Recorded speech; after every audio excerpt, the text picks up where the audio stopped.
Facebook demonetized my page for the high crime and misdemeanor. Telling me that I have been ad account was suspended by Google. We got suspended off So of Twitter. Got a 12-hour suspension from Twitter specifically for saying that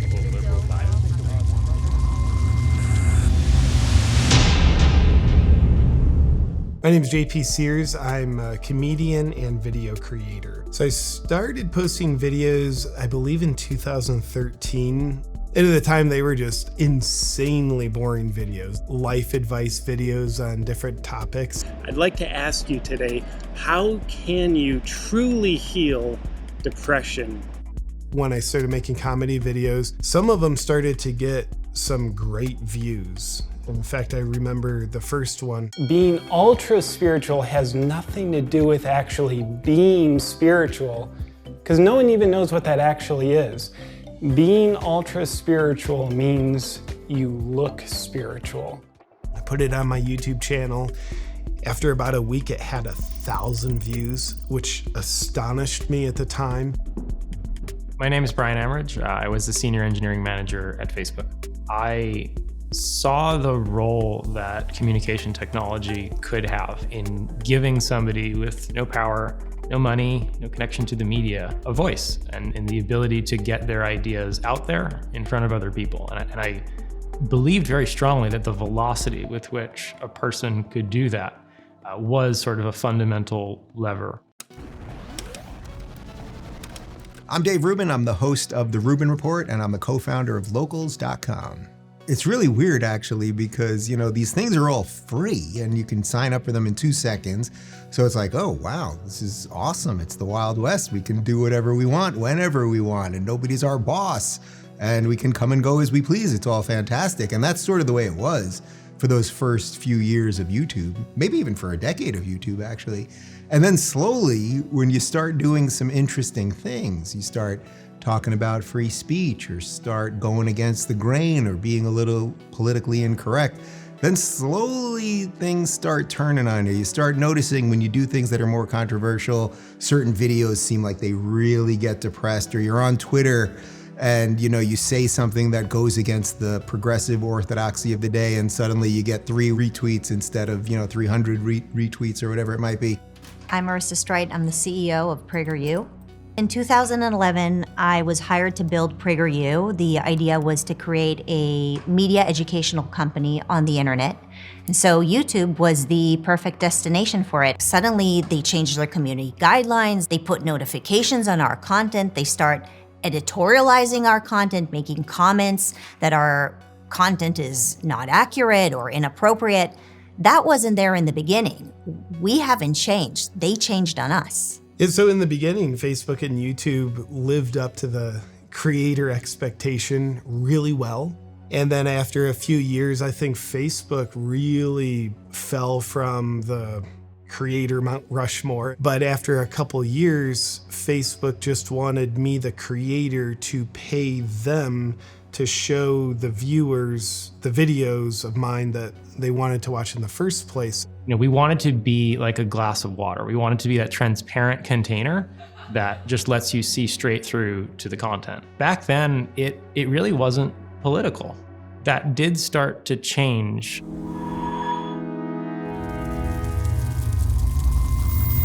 I became very insecure with the reliability of YouTube and all the platforms. I was seeing so many people get their videos censored. Then I got censored.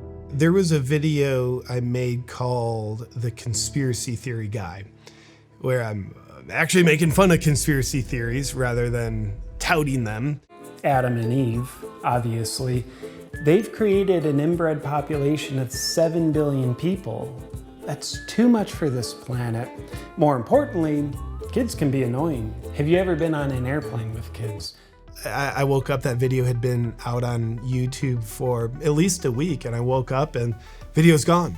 And it just had a message in the back end of YouTube saying this video's violated community guidelines. And it certainly made me scared, what other videos are gonna be taken down? But more importantly, how do I stay on YouTube? How do I guard against being deplatformed The only way to ensure I'm not deplatformed is I stop making videos. Dear Facebook, I am sorry. I unfortunately made a huge mistake of exercising free speech and trying to help people better their lives. I now realize both of these things are in direct violation of your community guidelines. I remember the day, it was in 2016, where I walked into the office one day and I got a bunch of emails, mostly from students who were saying that they were looking for our videos on YouTube and they couldn't find them. And I thought it was just some giant glitch in the system, a big mistake. And so we wrote it into YouTube saying, what is going on? Why can't students find our videos anymore? And eventually, once we got a hold of someone there, they responded that they've been reviewing our videos and that PragerU videos are deemed inappropriate for young people, and that's why they're being restricted. It was shocking. I think that this is not just an issue for PragerU, it's not just an issue for content creators, it's certainly not just an issue for those on the right. This is an issue for all citizens who believe that they should hear the truth and make their own decisions about things. Even if they don't agree with the content that we make, they should still have the right to hear opposing points of view. What I saw happening was that these activist employees, the executive team at Facebook had a real hard time pushing back against them, saying no to them. Mark would say it in our Friday Q&As, but then what would actually happen is that we would sort of ratchet further and further toward a policy that was vague and subjective and included, broadened the definition of hate speech as different identity groups asked Facebook to broaden it. And I started giving feedback about that. I started sort of raising the alarm bells from the perspective of this being a platform for ideas. When I started challenging what was happening, people wouldn't even talk about it. They called me a hate monger for even daring to criticize the hate speech policy. And even the people who did agree with me were very clear in saying, but I am not willing to actually say anything to anybody else in the company about it. I'm afraid to talk about this because I think my career's on the line.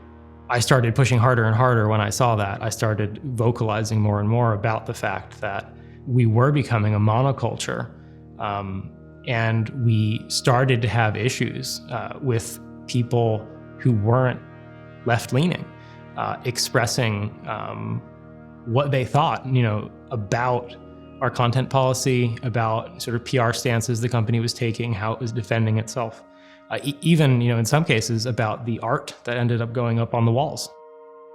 I don't want to name names. Somebody in the C-suite at Facebook had a conversation with me where they made it very, very clear they understand my argument and they disagree, and it's not going to change. This is the direction they're going in, they're committed to it, and they reject my argument that it is a fundamental contradiction to try to innovate their way out of enforcing what is an ill-defined and impossible to define concept like hate speech. I walked out of that room knowing that I was gonna write my badge post right after that. I'm Rachel Bovard, the Senior Director of Policy at the Conservative Partnership Institute. It wasn't really till 2013 that I started taking an interest in big tech. And that was after Edward Snowden revealed that all of the big tech companies had willingly thrown open their back doors to the CIA, the NSA, to track everyday Americans, to share our photos with them, our emails, our videos, even voice recordings. And I thought, this doesn't seem very kosher, so what else are they up to? All of these industry titans can demonetize these guys with the flick of a wrist. They've completely wiped out someone's livelihood. They can decide now who can make money on their platforms. And in many cases, that's how someone feeds their family. So the power these companies have to decide who can access the marketplace, who can access the guts of capitalism, that is now in the hands of Jeff Bezos, Mark Zuckerberg, Sundar Pichai, and Jack Dorsey. And that is terrifying for a lot of small content creators.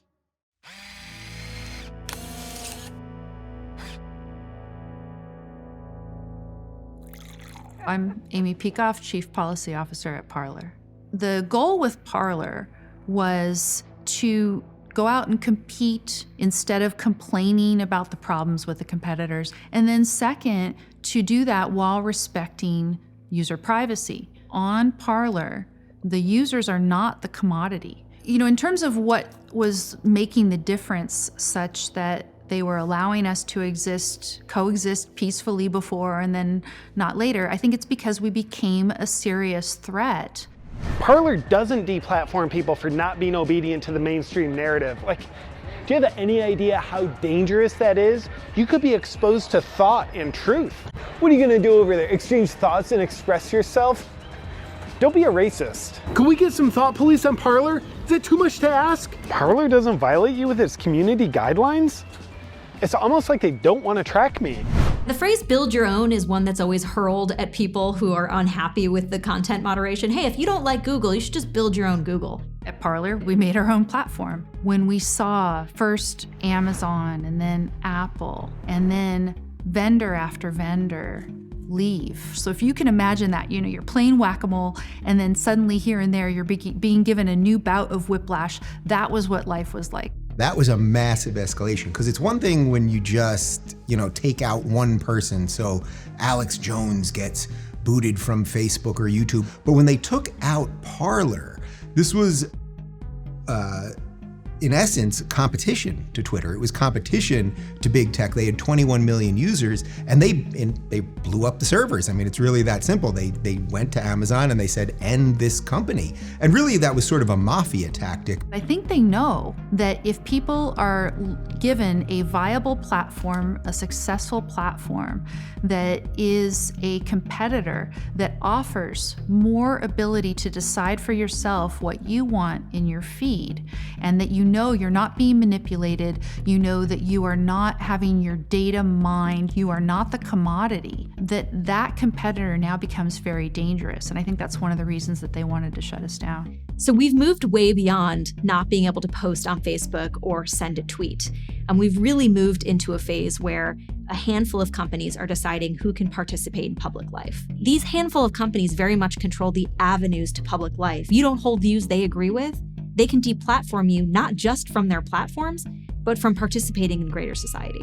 When we talk about the free market, we want it to work. We want competitors to arise and out-innovate the big guys, and that's the free market we all know and love. Antitrust enforcement exists to make sure that the little innovator is actually allowed to compete on the merits with the big guy, and the big guy can't just stamp him out of existence. Antitrust is not regulation. Antitrust is law enforcement. So I think people often conflate it with regulation, but again, it is illegal in this country to be a predatory monopoly because of antitrust law, and antitrust enforcement is required when people aren't playing fair. And so this is the way that we protect our free market, and it's incumbent upon our enforcers to make sure the market exists and has integrity for these little guys as well as the big guys. Big tech's this little mom and pop shop, and then in came Parler, this huge monopoly. I'm glad the little guy could eliminate the monopoly, at least for a little while, but I'm bummed that Parler was able to bounce back. The original bill in which Section 230 was housed was called the Family Online Empowerment Act. It was kind of a trade-off. They really wanted people to clean up the internet, right? They said, hey, we're not going to sue you for content that users post, but we still want you to take down the smutty stuff, to take down the porn, to take down stuff people don't want to see. So it was designed with a pretty narrow focus in mind. They're all acting as publishers, not as platforms. If they were just neutral platforms, they would let all the content on there, and then if you broke a law, well, then you got a bigger problem than what the platform is going to do to you. The reason they're acting as publishers is they decide what stuff you're going to see or what stuff you're not going to see, or what Twitter will allow to trend, or what stories they're going to hide, or the litany of other things that they can do to manipulate suggested videos, and whether they deboost things or derank things or shadow ban people. I mean, all of these Orwellian terms that no one had heard of, 3 or 4 years ago that now we basically talk about every day. When we realized that opposing points of view on YouTube were being censored, we started talking to other content creators. Some of them to the right, some of them to the left. All of us realized that we were having a serious problem. We had a serious problem with censorship. And so we decided to sue. Since we filed our lawsuit against YouTube, Google, things actually got worse. I feel like we're being punished.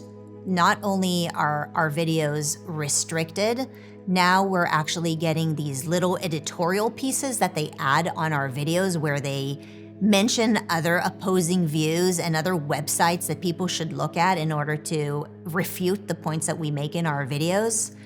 And so what has happened is now Google basically gets to have the cake and eat it too. It's a privilege that's been, just totally distorted and expanded by the courts to cover all kinds of content removal, all kinds of behavior, and it's really almost now tantamount to an industry subsidy. And so it has allowed those nascent internet companies, Google, Facebook, Twitter, to grow into massive behemoths that you can't really compete with. What Facebook and Twitter and so on have done is create private squares that are so compelling that we might feel today like it's not possible for us to get our voice out there without them. That's why we need to do a good job in giving them feedback, and it's why we need to ensure that the market is free for competition to come along and solve this problem. They aren't just private companies. They're our news source. They're where we speak. They're where we access the marketplace. All of these things, govern society in it generally, right? So the issue isn't the content moderation itself. If Google did this for 30% of the world, it wouldn't be a question. The fact is, Google filters information for 90% of the world. Whatever Google decides is whatever 90% of the world sees. What do you hate most about free speech? Hate speech? It's everywhere, isn't it? Yeah, and if people didn't have the right to speak, then there would be no more hate speech. Yes, brilliant. The most egregious manifestation of these problems at Facebook was the actual content standards policy itself. At that point, it was really about a hate speech policy. Yeah, so the question is, who decides what's hate speech, what's comedy, and what's anything in between? We're seeing a very dangerous level of narrative control that they want to exert. They are now deplatforming or kicking off anyone who doesn't agree with a specific viewpoint. And I think the most concerning thing about this is that they are functionally doing it at the behest of Democratic lawmakers. You've seen everybody from Michelle Obama to Joe Manchin, the Democratic senator from West Virginia, to Alexandria Ocasio-Cortez, beg big tech to deplatform people they don't like, or in the case of Alexandria Ocasio-Cortez, remove old tweets that were circulating or hashtags that criticize her. They are using big tech to silence views they don't agree with, to censor speech activity that if the government did it, it would be unconstitutional, but they're outsourcing that censorship to a private company.